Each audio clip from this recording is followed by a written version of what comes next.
Sauda, amada igreja, na santa e gloriosa paz do Senhor. Amém. Aleluia. Quero agradecer pelo culto de sexta-feira, pela surpresa. E a palavra que o Senhor colocou no meu coração está no livro de 1 Reis. 1 Reis, capítulo 17.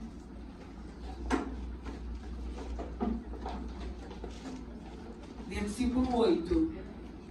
1 Reis, capítulo 17, versículo 8. Diz assim a palavra do Senhor.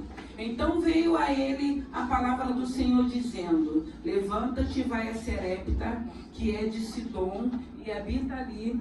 Eis que eu ordenei ali uma mulher viúva que te sustente. Então ele se levantou e se foi a Serepta. E chegando à porta da cidade, eis que estava ali uma mulher viúva apanhando lenha. E ele a chamou e disse-lhe: traze-me, peço-te, numa vasilha um pouco de água que beba. E indo ela buscá-la, ele a chamou e lhe disse: traze-me agora também um bocado de pão na tua mão. Porém ela disse: vive o Senhor teu Deus, que nem um bolo tenho, senão somente um punhado de farinha numa panela, e um pouco de azeite numa botija. Vês aqui, apanhei 2 cavacos e vou prepará-lo para mim. Aleluia. Perdi aqui. E vou prepará-lo para mim e para o meu filho, para que comamos e morramos. E Elias lhe disse: não temas, vai e faze conforme a tua palavra. Porém, fazei disso o primeiro para mim, um bolo pequeno. Traze-me para fora. Depois para ti e para o teu filho, porque assim diz o Senhor, Deus de Israel: a farinha da panela não se acabará, e o azeite da botija não faltará, até ao dia em que o Senhor der chuva sobre a terra. Aleluia. Santo é o teu nome. Graças eu te dou. Aqui fala, irmãos, de uma viúva e fala a respeito do momento de seca. E o interessante dessa palavra é que nesse momento de seca, Elias, ele tinha liberado uma palavra vinda de Deus que não haveria chuva. E já estava quase já uns 3 anos sem chover. Elias liberou aquela palavra e saiu, foi para um riacho, ficou um tempo naquele riacho, sendo preparado, eu acredito, por Deus, porque haveria coisas grandes para que Elias pudesse fazer. O Senhor já ministra ao meu coração o momento da nossa separação. Irmãos, tem momentos que o Senhor vai nos separar para ministrar no nosso coração, para falar aquilo que devemos fazer, para que a gente possa seguir a direção a qual o Senhor tem para as nossas vidas. E nós precisamos estar muito atentos com aquilo que Deus vai falar aos nossos corações. Muitas das vezes o Senhor vai nos separar para falar com cada um de nós. Seja prudente, seja vigilante.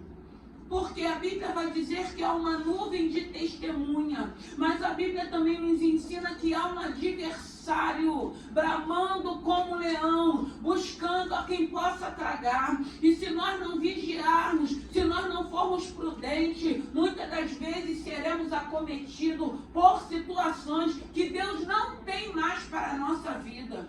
Elias vai para aquele lugar, fica separado sozinho, conversando com Deus, bebendo aquela água, sendo alimentado pelos corvos, até o momento que Deus fala: agora você vai para Serepta, porque tem uma viúva que ela vai te sustentar. Era um tempo de fome.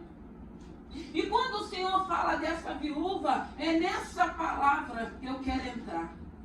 A gente sabe que naquela época, como até a época de hoje, uma viúva que é sozinha, quando ela não tem um auxílio, quando ela não tem alguém que ajude, é muito difícil. E naquela época também não era diferente. Mas havia uma fome.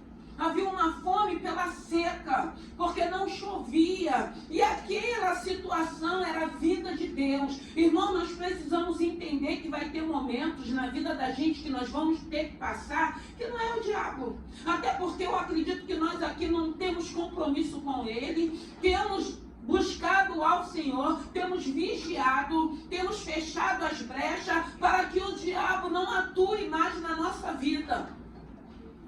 Era o próprio Deus. Era algo que era Deus quem estava permitindo aquela situação para trazer o povo de volta para a sua presença, para trazer o povo de volta para a adoração, porque quem reinava nessa época era Acabe com Jezabel, uma mulher maligna, um homem que conhecia a palavra, mas estava totalmente fora da palavra. E o Senhor permitiu esse momento, essa escassez. E o interessante é que quando Elias sai daquele lugar, que ele vai para Serepta, ele encontra com uma mulher, que a Bíblia vai dizer que é uma mulher viúva, que estava à porta daquela cidade, apanhando o graveto. Irmãos, aquela mulher, ela já estava numa posição de humilhação, porque ninguém vai apanhar graveto de pé. Ela já estava abaixada, naquela posição, apanhando aqueles gravetos, diz a palavra. Mas o que mais o Espírito Santo falou ao meu coração foi a respeito dessa mulher, porque quando Elias chega naquela cidade, aquela mulher está naquela posição apanhando aqueles gravetos, porque no entendimento dela, a farinha era o último resto que sobrou, e seria o único bolo, como ela mesmo verbaliza. E Elias, ele chega e vê aquela mulher, e ele entende que era aquela mulher que o Senhor tinha dito que iria sustentar. Mas eu fiquei me perguntando quantas das vezes como essa mulher, a Bíblia vai dizer que ela sai da sua casa para apanhar graveto, para voltar para sua casa para fazer o bolo, para se ela alimentar a ela e a seu filho e morrer. Porque ela não tinha mais recursos, havia uma fome, ela não tinha onde mais recorrer. E eu fiquei pensando como muitas das vezes nós não vivemos esse momento na nossa vida.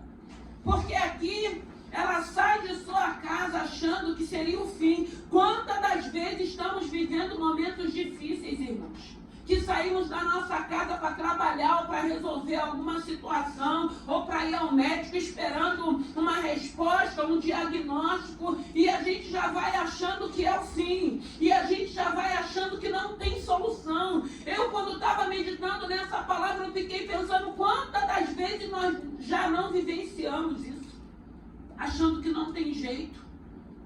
Muitas das vezes você nem sai de dentro da sua casa, dentro da sua própria casa. Você sabe o contexto, o cenário que você está vivendo. E chega aquele momento que você fala, não tem mais jeito, não tem mais solução. Eu não tenho mais o que fazer.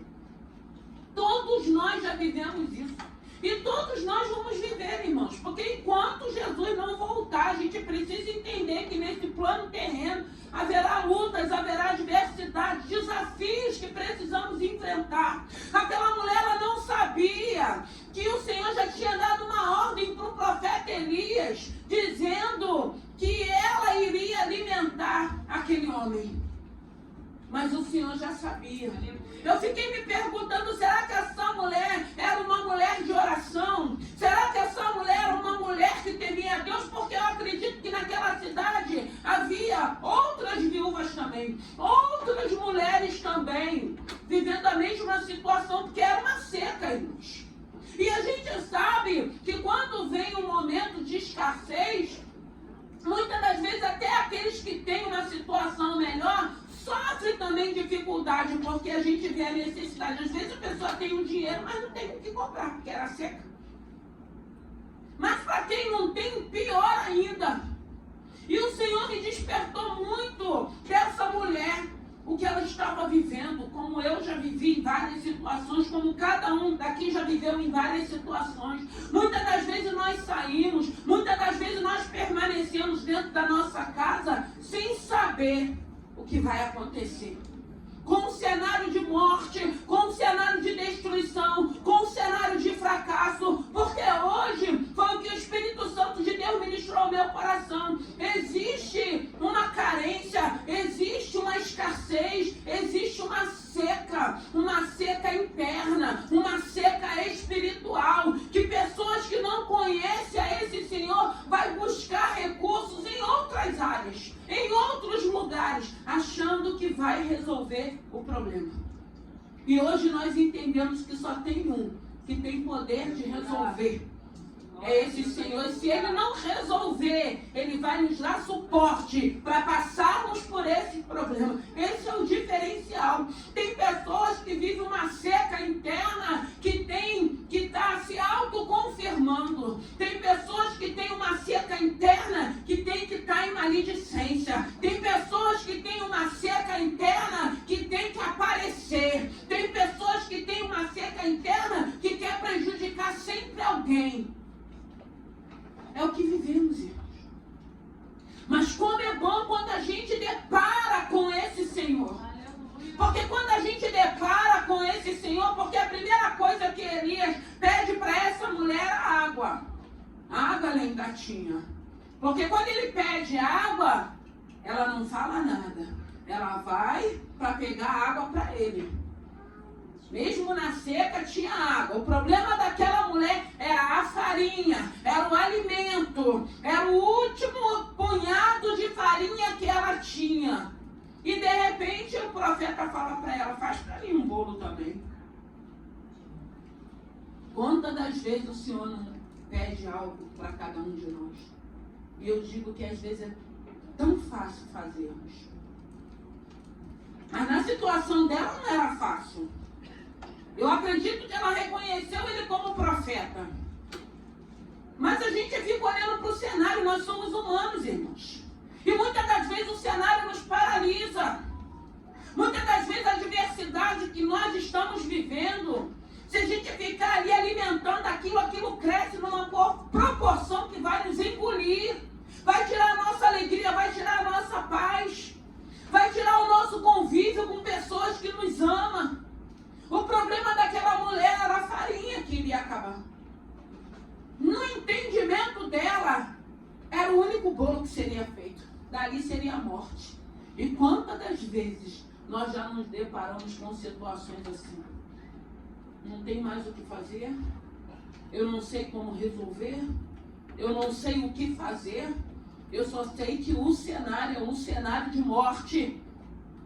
E aí vem aquele profeta e faz um pedido para aquela mulher, e ela expõe a necessidade dela. Irmãos, eu sempre falo, tem situações que se você não vier até a mim, eu não vou saber o que está acontecendo. E tem situações que se você não verbalizar, se você não rasgar o teu coração para Deus, mas ele me conhece, mas ele conhece a minha voz, mas ele quer ter relacionamento contigo, ele quer ter intimidade contigo, ele quer que você reconheça a voz dele como você reconhece a voz da tua mãe pelo telefone, de um amigo, de um pai. Ele quer que você reconheça para quando ele falar, vir em paz, porque quando a voz dele ecoa, traz paz ao nosso coração, independente do cenário que possamos estar vivendo.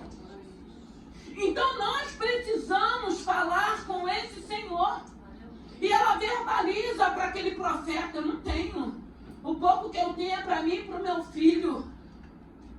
E eu fico imaginando aquele homem naquela paz, naquela tranquilidade. Como é bom quando tem pessoas que chegam perto da gente que transmite paz, né? Eu escuto muito isso, pastora, tu traz uma paz. Eu não trago nada, mas o que está sobre a minha vida, irmãos, como é bom. Como é bom, às vezes, a gente chegar numa casa, pode ser mais simples que seja, mas a gente sente aquela paz que você quer ficar naquele lugar. Tem pessoas que se aproximam da gente, traz essa paz. A pior coisa é a gente com um servo de Deus, quando todo mundo começa a correr da gente, porque a gente já está agindo de uma maneira que não glorifica o nome do Senhor.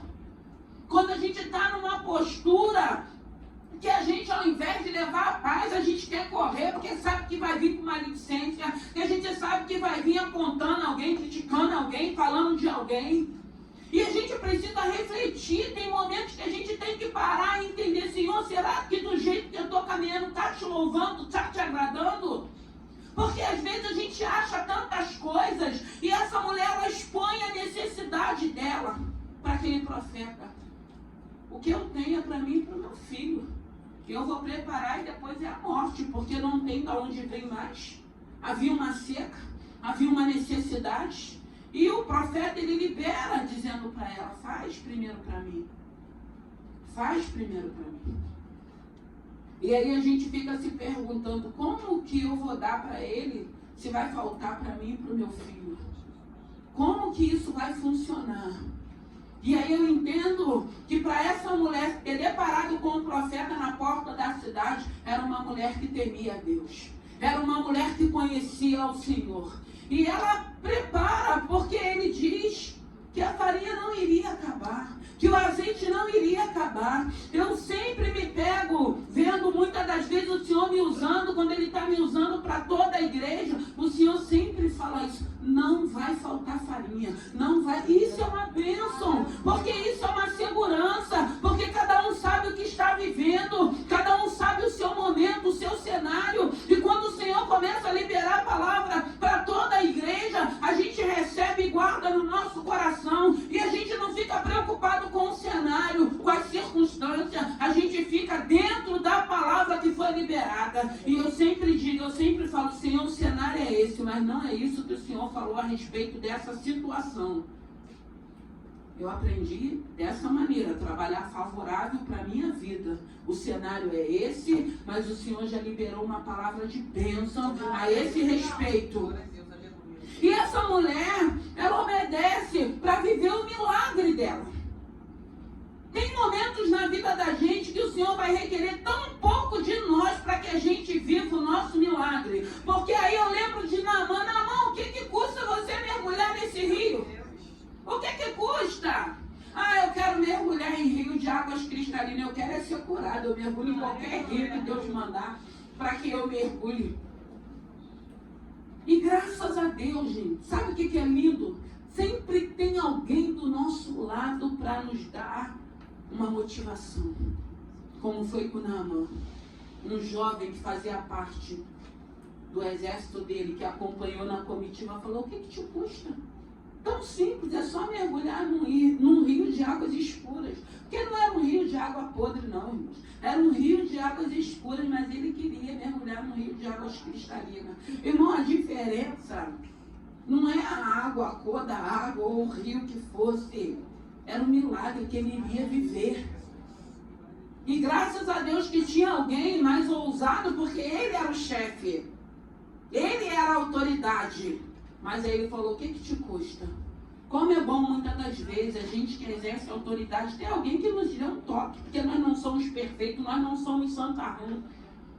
E a gente precisa às vezes atentar algumas coisas que a gente está vivenciando, para a gente parar e despertar, para a gente fazer uma rota diferenciada. Porque essa mulher, ela vive o milagre porque ele diz que não ia faltar. Porque dali, depois essa mulher vive uma experiência que o filho dela morre, ele é ressuscitado por Elias, Elias sai dali, ele vai de encontro a Acabe, ele vai contra aqueles 450 profetas, para que Deus liberasse a chuva de novo. E no decorrer desse inteirinho eram 3 anos e meio de seca. E como que sobrevive assim? Só a boa mão do Senhor, irmãos. E quantas pessoas têm morrido com essa seca espiritual? Que aí a gente busca em tudo quanto é lugar.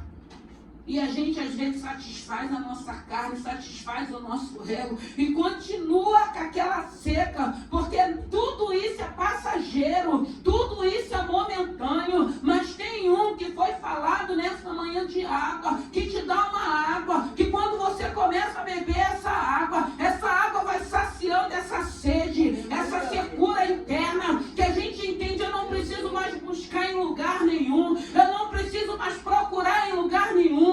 Porque aquilo que eu necessitava eu achei. Ele me achou. Ele tem me dado dessa água. Eu tenho bebido dessa água. Essa água tem saciado a minha sede. Essa água tem me ensinado a viver os cenários, as adversidades, as lutas. Porque, irmãos, a gente precisa entender que esse Senhor, Ele não tem obrigação de nada. Mas Ele quer nos abençoar. Ele quer nos sarar, Ele quer nos libertar. Ele não tem obrigação, mas Ele quer, porque Ele nos ama. Mas a gente precisa entender também que vai ter situações que serão longas, porque foi longa essa seca. E foi Deus que trouxe, irmãos. Elias só liberou a palavra, a vida de Deus. Mas aquela seca, aquela situação,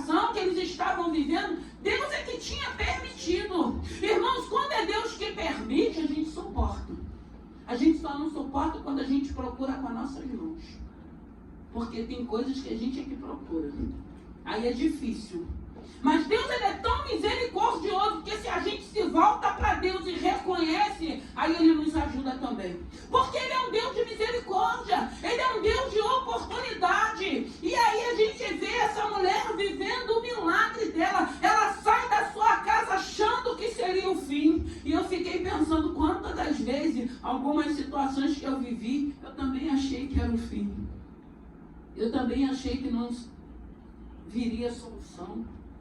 Porque a gente fica tão envolvido com aquela situação que a gente, ao invés de pensar nas vitórias, nas realizações, nas conquistas, não é derrota, derrota, é derrota, não vai, vou destruir, vai acabar, não tem jeito, é morte. E a gente fica envolvida só com essas sentenças. Que o Senhor venha nos dar uma mente de Cristo para quando vier essas sentenças malignas, você tem autoridade de repreender. Bate em retirada. Sai da minha mente pensamento contrário. Tem um Deus que cuida de mim agora. Tem um Deus que a minha vida está na palma da mão deles. Tem um Deus que ainda não deu a última palavra. Porque nós temos essa palavra para nós ministrarmos na nossa vida também. Profetizarmos para a nossa vida também. Como eu disse, há um adversário. E essa viúva, ela vive o milagre dela. Aquele profeta passa por aquele lugar para liberar uma palavra de bênção para aquela mulher. Uma mulher que achou que era o fim. Uma mulher que achou que aquela seca iria trazer morte para a casa dela. E ela vê aquela farinha se multiplicando e o azeite até que a chuva começasse a cair de novo. Uma chuva que Deus iria liberar. Uma chuva que Deus tinha cerrado os céus para que não chovesse. Mas Deus não perdeu o controle da vida daquela mulher. Quando ela achou que seria o fim, o milagre chegou. Muitas das vezes na nossa vida, quando a gente pensa que é o fim, o milagre chega. Quando chega aquele momento, eu não posso fazer mais nada. Ninguém pode fazer mais nada. Aí ele entra, porque ele pode. Porque ele faz. Porque ele é poderoso. Porque ele é soberano. Ele faz o milagre. E a gente vai ter que viver isso até para que a gente glorifique o nome dele. Porque nós continuamos na confiança do homem. Em carro, em cavalo. Mas a nossa confiança em primeiro lugar tem que ser em Deus. Porque se Deus não entrar com o agir dele, a gente sabe. Porque muitas coisas acontecem. São planos malignos, são laços, são armadilhas que ele arma sim. E se Deus não intervir, acontece, é efetuado. Quantas coisas nós temos vivido, irmãos. Mas existe um Deus. E nessa manhã, o Senhor está falando, eu não sei que tipo de sentença. Eu não sei se ainda tem uma seca dentro de você. Foi falado de água nos louvores. Tem água nesse lugar. E essa água de Deus, onde ela passa, ela traz cura. Essa água é remédio, irmãos. E é essa água que a gente tem que beber. E é essa água que tem que saciar a nossa sede. Porque quando vier qualquer tipo de adversidade, a gente vai saber aonde nós vamos buscar essa presença. Nós vamos saber o que a gente precisa fazer. A gente não vai mais trazer confusão, não. A gente vai para um lugar onde tem solução. A gente vai para um lugar onde tem renovo. A gente vai para um lugar onde tem um fortalecimento. A gente vai para um lugar onde a gente chega caído, quebrado. E no decorrer da adoração, você começa a beber, você começa a se banhar, e você vai sendo fortalecido, e você entende, a minha caminhada ainda não terminou, ainda vou continuar na minha trajetória. Esse é o entendimento que o Senhor vai nos dando. Isso vai trazendo força, vai trazendo coragem, vai trazendo ousadia, a ponto das pessoas não entenderem o que você está vivendo e da maneira que você está agindo. Da forma que você age, da forma que você fala. As pessoas começam a falar, não entendo como é que essa pessoa está vivendo isso, e louva, e adora, e trabalha, e testemunha. Isso é Deus, irmãos, isso é presença. A presença de Deus na nossa vida não nos isenta de continuar anunciando quem Ele é, independente daquilo que esteja vivendo, porque hoje eu posso até estar num cenário complicado, difícil, mas eu sei que tem um Deus que está no controle. A gente é essa. Eu sei que tem um Deus que está no controle. E quando nós temos certeza disso, a gente descansa. A gente consegue descansar. vem todo tipo de ameaça. Vem todo tipo de cartas, como Neemias. Primeiro veio as ameaças, depois vieram as cartas. Mas ele entendeu que ele estava fazendo uma grande obra. E ele sabia quem foi que levou ele para Jerusalém para restaurar aqueles muros, aquelas portas. Entenda que tem um Deus que está contigo.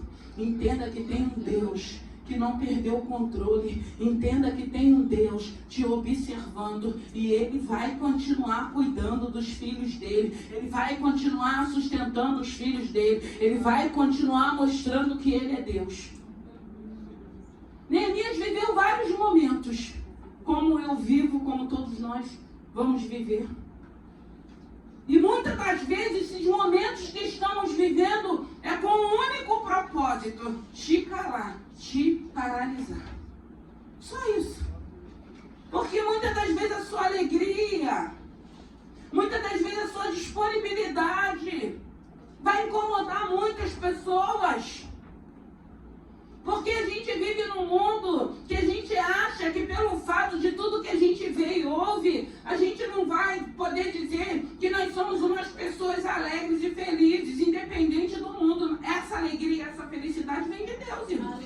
E nós temos que ter mesmo. Porque a Bíblia diz que há diferença do que serve daquele que não serve. Eu tenho problemas, mas eu não vou ficar carrancuda, eu não vou ficar dando fora, eu não vou ficar aquilo. Porque eu tenho um Deus habitando em mim. E Ele habitando em nós faz toda a diferença de comportamento e de atitude. É isso que precisamos entender. E Neemias ali, na obra. E sendo, apedrejado, ameaçado, intimidado. Para não. Foi louvado aqui. Não para, não. Continua. Eu costumo dizer que quando começa a apertar vai ficando melhor. Aí você tá doida. Quem já viveu o que eu já vivi?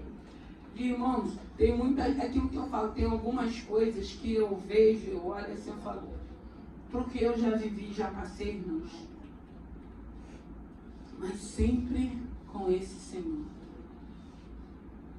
Você saiu da sua casa nessa manhã achando que é o fim?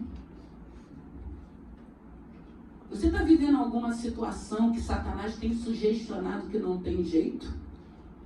Nessa manhã um jeitoso se encontra. Ele tem jeito para todas as coisas. A gente só precisa crer. E se tem uma coisa, irmão, que a gente precisa aprender é descansar o nosso coração. Descansa o teu coração. Porque a presença desse Deus, ela é tão linda que Ele nos permite que a gente descanse. Tem momentos que a gente vai ficar muito cansado, a gente vai ficar esgotado, a gente vai ficar desanimado. Mas quando você entende que tem um ombro para você recostar, encosta a tua cabeça nesse ombro. Chora se você quiser chorar, mas encosta. Tem hora que a gente tem que desacelerar, senão a gente vai ficar 100, 200, 300, até que a gente exploda como uma bomba relógio. Está repreendido em nome de Jesus. Hoje a gente só escuta ouvir infartor, infartor, infartor. Por quê? Porque a gente vai armazenando tanta coisa.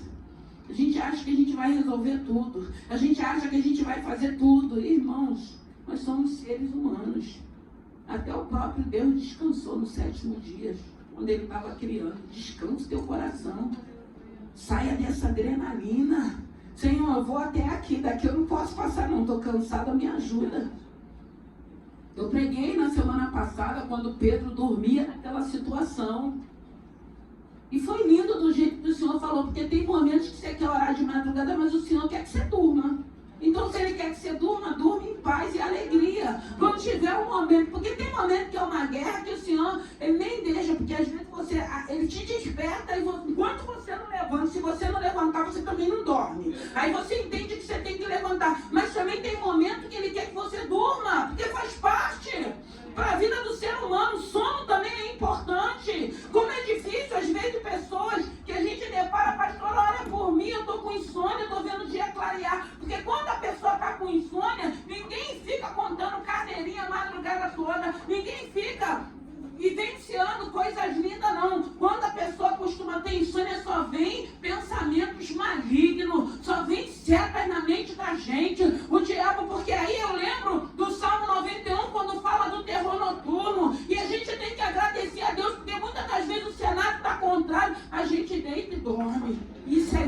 irmãos?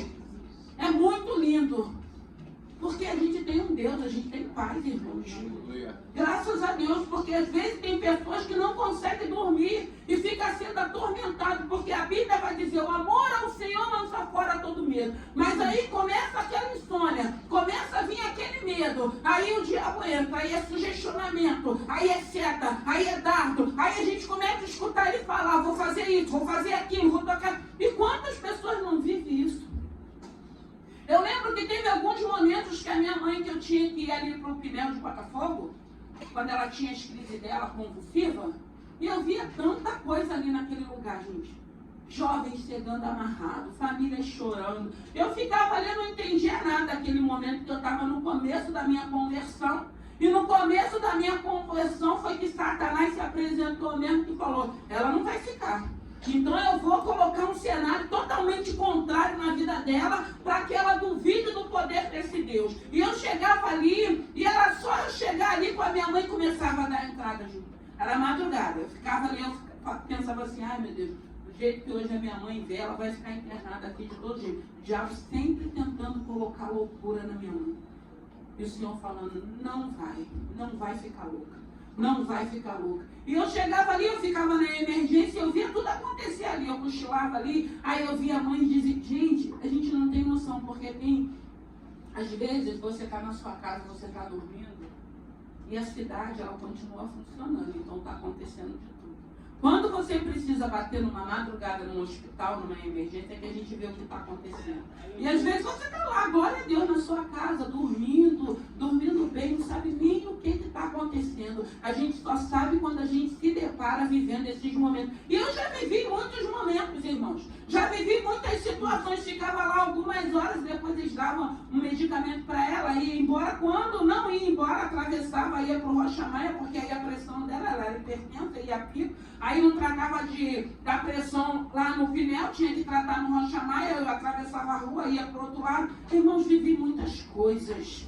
Mas em todo momento eu via a glória de Deus. E eu sabia que aquela fase que eu estava vivendo, o Senhor estava me preparando para que hoje eu possa testemunhar de muitas coisas que eu vivenciei, para que o nome do Senhor pudesse ser glorificado. E eu via aquelas pessoas atormentadas ali, e a maioria das pessoas ficavam internadas. E eu ia para lá e falei assim, eu não sei por que eu tenho que vir para cá, eu acho que eu tenho que vivenciar isso aqui. Porque minha mãe nunca precisou ficar internada. Eu ia lá com ela, às vezes, irmãos, era uma luta espiritual tão grande na vida da minha mãe, que quando ela estava desse jeito, a única coisa que precisava ser feita é ir para ela, para aquele lugar. Ela podia passar 2 dias sem dormir, mas chegava lá, o sono chegava. Então, são coisas que eu vivi, que hoje eu entendo por que eu precisei viver. Então, aquelas pessoas, às vezes, que não dormem, é muito complicado, porque são pessoas às vezes que precisam trabalhar, são pessoas às vezes que não sabem discernir que é uma guerra espiritual que está vivendo. A gente sabe que tem problemas que são de doenças físicas que tem que tratar, mas na maioria são doenças espirituais, que os médicos não vão conseguir discernir o que é. Mas a Bíblia diz que o espiritual é discernido pelo espiritual, para que Deus possa curar aquilo que é espiritual. Eu sempre digo, tem que trabalhar o espiritual, tem que trabalhar com aquilo que é o físico, que é o remédio, que é o médico, que é importante também, porque não adianta a gente falar que não tem importância, não. Tem que tratar, tem que cuidar, cuide dos dois lados, para que você possa receber alta dos dois lados, para que você possa ser curado. Então o sono também é importante. Porque senão a gente fica se cobrando, eu queria orar, não durma. O Senhor sabe que você está cansado, seu físico está cansado, você precisa dormir, você precisa descansar, você tem uma vida no outro dia. E isso é bênção, porque senão a gente começa a pegar um fardo para a vida da gente, que a gente acha que a gente é super crente, irmãos. E nós não somos, nós somos de carne e osso, nós somos humanos, nós temos sentimentos, como o próprio Jesus tinha, quando ele caminhava com os discípulos. Então eu não sei como você saiu da sua casa, eu não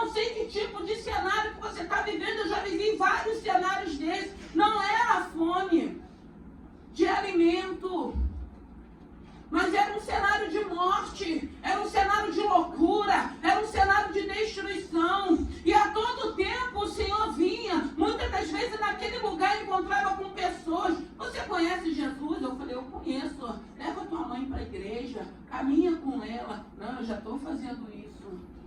Pessoas sendo usadas para me motivar.